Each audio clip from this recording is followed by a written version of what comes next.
Ang gusaling makikita nyo sa aking likuran ay ang kauna-unahang gusaling ginamit bilang paaralan ng Cuenca Institute. At makalipas ang 77 taon, ito na ang Cuenca Institute sa kasalukuyan. Mabilis lumipas ang mga panahon at maaaring ang mga dinadaan-daanan mo lamang ngayon ay malaki pala ang bahagis nagdaang kahapon. Ngayon ay aking pupuntahan kasama ang ating kapulisan ang kauna-unahang sekundaryang paaralan sa bayan ng Cuenca.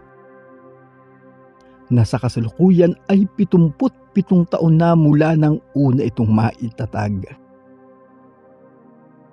Ang Cuenca Institute.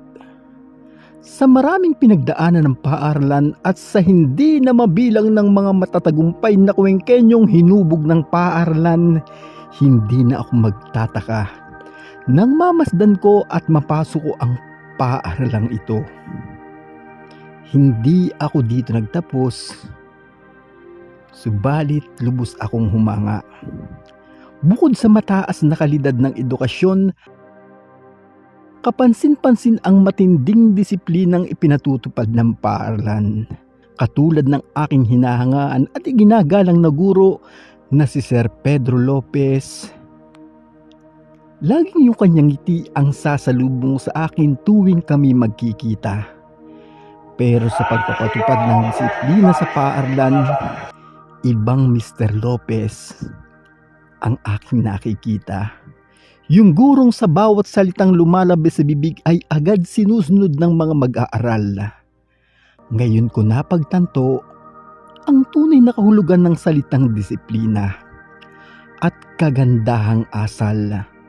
Kung papaanong ang mataas na paaralan ng Cuenca Institute mula noong taong 1947 hanggang sa kasalukuyan ay isang paaralang humuhubog ng mga Cuenqueñong talagang maipagmamalaking tunay. Isang napakagandang paalala at aral ang iniwan ng ating kapulisan na ang isa pang dapat taglayin ng mga estudyante sa kasalukuyan ay ang pagiging makabayan. Magandang umaga po sa inyo lahat, mga taga-Cuenca Institute. Sa mga teachers po, magandang umaga po sa inyo lahat. Kay Ma'am Principal, Ma'am Pei, magandang umaga po sa inyo. Opo.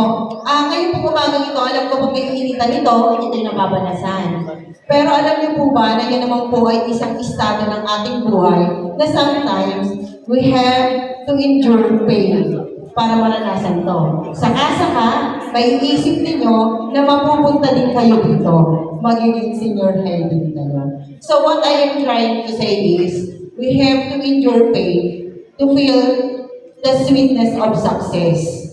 Yan, mga bata. Alam niyo po ba na ano ko po kanina, na napakahina po ng pag-awit ninyo ng lupang inirang. Ano po? This is one way to show our patriotism. So dapat po, kapag inaawit ang lupang inirang, buong puso po natin kakantahin ito dahil ito po ang numero unong pagbibigay natin ng galang sa ating bansa at pagmamahal natin, pagpapakita natin ng pagmamahal sa ating bansa. Po. Kaya mo po ini-encourage po sana na ang pag-awit ng lupang hinirang ay let us sing this with pride and honor. Kasi po kaya natin naaawit ang lupang hinirang dahil po tayo ay isang malayang bansa. Ano po? Kaya po sana sa susunod, mas malakas, mas magilas, at mas taos sa puso ang pag-awit ng lupang hinirang. One more thing is that ang isang paggalang po sa ating pong institution, sa Cuenca Institute, sa ating pong paaralan, ay ang pag-awit po ninyo ng himno ng inyong paaralan. It also shows na we respect kung saan po tayo nag-aaral dahil ito po yung ating alma mater. Ano po? Bakit po? Parang kami din po sa PNP, meron din po kami PNP Hill na our high ranking officers also encourage us to sing this with pride and honor. Bakit po? Kasi po doon po natin napapakita yung ating pong respect, love, and love for service. So, release po ang Cuenca Municipal Police Station po sa pamumuno po ng aming pong Chief of Police, Police Major Eduardo Ventura Tumpo II, ay bumabati po ng isang magandang umaga. Maraming salamat po.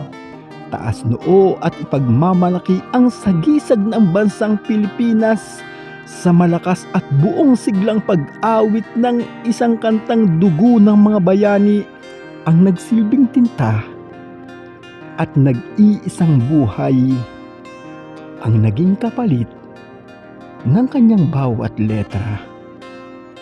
Isang mapagpalang araw sa ating lahat, mga kapanulat. Tanging sa Diyos ang kapurihan.